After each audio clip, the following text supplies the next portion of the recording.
बुधवार को अखिलेश यादव ने पार्टी सांसदों के साथ दिल्ली की एक मस्जिद में मीटिंग की। मीटिंग को लेकर बीजेपी ने अखिलेश यादव पर नमाजवादी का टैग लगा दिया। इसी दिन रात को दिल्ली के एक 5 स्टार होटल में जमीयत उलेमाए हिंद की तरफ से विपक्ष के तमाम सांसदों के लिए डिनर रखा गया। मुसलमानों से जुड़े मुद्दों पर चर्चा की गई, लेकिन सबसे ज्यादा चर्चा आज संघ प्रमुख मोहन भागवत और करीब 70 मुस्लिम प्रतिनिधियों के बीच हुई बैठक की हुई, क्योंकि भागवत और मुस्लिम धर्मगुरुओं की बैठक के बहाने अब विपक्ष बीजेपी और आरएसएस दोनों को घेर रहा है। पूछ रहा है कि अगर मुस्लिमों के साथ बैठक करके विपक्ष नमाजवादी हो जाता है तो अब उनसे मेल मिलाप बढ़ाकर संघ कौन सा वादी बनना चाहता है। सबसे पहले आपको इस मीटिंग से जुड़ी खबर बताते हैं। दिल्ली के हरियाणा भवन में संघ प्रमुख मोहन भागवत और देश भर से आए मुस्लिम धर्मगुरुओं और बुद्धिजीवियों के बीच बैठक का आयोजन हुआ। यह बैठक करीब 3.5 घंटे तक चली।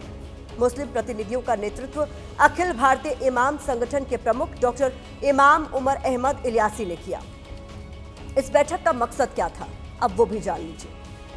देश में हिंदू मुस्लिम समुदायों के बीच संवाद को बढ़ाना, गलतफहमियों को दूर करना, समाज में एकता का माहौल बनाना और समाज में शांति और भाईचारे का संदेश फैलाना। बैठक में वक्फ बोर्ड, लिंचिंग, मदरसों के हालात, पहलगाम जैसे संवेदनशील मुद्दों पर भी विस्तार से चर्चा हुई। बैठक के बाद बाहर निकले मुस्लिम धर्मगुरुओं ने क्या जानकारी दी, पहले आपको वो सुनाते हैं, इसके बाद खबर को विस्तार दें। प्रमुख जी आरएसएस चीफ से बहुत खुल के और खुशगवार माहौल में बात हुई है और देश की जो मौजूदा सूरत हाल है उस पर बात हुई है।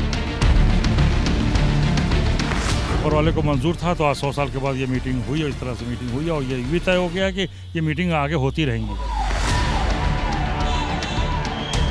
संवाद वो प्रक्रिया है जो हर समस्या का हल है। फिर मिलेंगे, फिर साथ बैठेंगे। एक मीटिंग से या एक बैठक से कुछ नहीं होता है। सिलसिला चलेगा, धीरे धीरे चलेगा, प्यार बढ़ेगा, आपस की गलतफहमियां दूर होगी, देश बढ़ेगा। हालांकि ऐसा पहली बार नहीं है जब संघ प्रमुख ने मुस्लिम नेताओं से मुलाकात की है, लेकिन इस मीटिंग की टाइमिंग ऐसी है जिससे आरएसएस और बीजेपी दोनों विपक्ष के निशाने पर आ गए हैं। क्योंकि बुधवार को जब अखिलेश यादव और उनके सांसदों की ये तस्वीर वायरल हुई थी, तब बीजेपी के नेता बड़े जोश के साथ उन पर तुष्टीकरण की राजनीति के आरोप लगा रहे थे। अब संघ और मुस्लिम धर्मगुरुओं की बैठक के बाद विपक्ष सवाल पूछ रहा है कि अगर विपक्ष मुस्लिमों से मिलता है तो नमाजवादी हो जाता है, तो अब संघ क्यों मुस्लिम आबादी को साध रहा है। बीजेपी आरोप लगाती है कि विपक्ष मुस्लिमों के नाम पर तुष्टीकरण की राजनीति कर रहा है, तो संघ अब क्या कर रहा है। एक तरफ बीजेपी के नेता मुस्लिमों के नाम पर जुबानी जहर उगलते हैं, मुस्लिम दुकानदारों के साथ भेदभाव करते हैं। दूसरी तरफ संघ उसी समुदाय के लोगों से मुलाकात करता है, मेलजोल बढ़ाता है। आखिर ये कैसा डबल स्टैंडर्ड है। विपक्ष ये भी सवाल पूछ रहा है कि क्या ये बीजेपी आरएसएस की कोई रणनीति है कि बीजेपी नेता हिंदुओं को मुसलमानों से खतरे का डर दिखाते हैं, दूसरी तरफ संघ उसी समुदाय के साथ बैठकर माहौल को बैलेंस करने की कोशिश करता है। ये सवाल इसलिए भी अहम हो जाता है क्योंकि एक दिन पहले ही असम के सीएम हिमंता बिस्वा शर्मा ने मुस्लिम विरोधी बयान दिया। वो सुनिए पहले। As per 2011 census, in Assam 34% population is minority. So if you remove 3% indigenous Assamese Muslim, then 31% is the Muslim who migrated to Assam. And if you projected that on the basis of 2021, 31 and 41, you come to a almost 50-50 position. So there is no my take.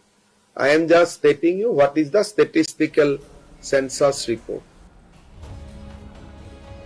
तो एक तरफ BJP शासित राज्य के मुख्यमंत्री हिंदुओं को मुसलमानों की आबादी बढ़ने का डर दिखा रहे हैं, दूसरी तरफ संघ प्रमुख मोहन भागवत उसी मुस्लिम समुदाय के नेताओं संग नजदीकियां बढ़ा रहे हैं। संघ प्रमुख कई मंचों से यह भी कहते रहे हैं कि मुसलमान भी राष्ट्रीयता से हिंदू हैं, हिंदुस्तान में रहने वाले हिंदू ही होंगे।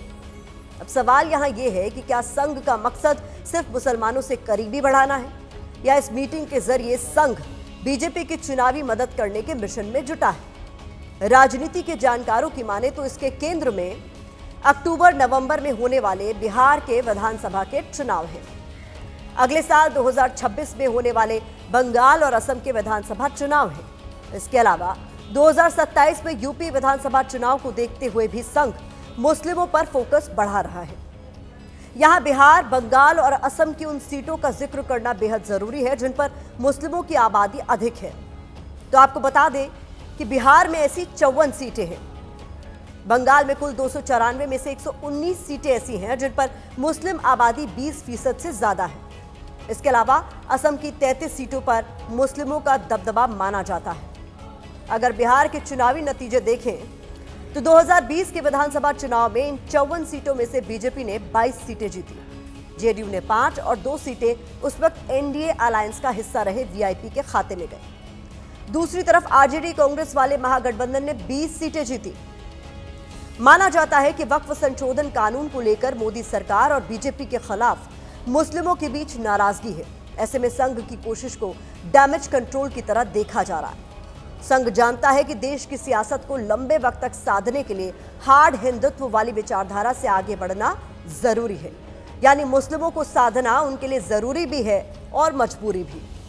वैसे संघ का मकसद जो भी हो, लेकिन मीटिंग को लेकर विपक्ष बीजेपी आरएसएस को आईना दिखा रहा है, नमाजवादी वाले नैरेटिव पर गिरेबान में झांकने का पाठ पढ़ा रहा है। वो देश के मुसलमानों से की आड़ में देश का उन्होंने वकार और झंडा चुकाने का काम किया। हमारा संघ परिवार राष्ट्रवाद का एक सबसे बड़ा एक उदाहरण है।